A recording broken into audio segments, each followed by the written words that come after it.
Hey friends, if MSCONFIG is not saving changes on your Windows 11 computer, then please watch this video. I will guide you through the resolution. So MSCONFIG is basically system configuration.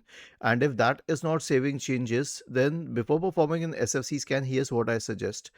So search for UAC, user account control. Go to user account control settings. Wherever the bar is, pull it down to the absolute bottom and click on OK. If it replicates the changes, if you are able to disable UAC, you will be able to make changes to MSConfig, and the reason you will not be able to make these changes earlier was that you did not have administrator rights. But there's an exception. The exception is if you're using an organization based or a company based computer, because they have their own servers and they impose policies on your computer and you cannot change it. So if you're using a home computer, you will be able to change. If you're using an office computer, you will not be able to change.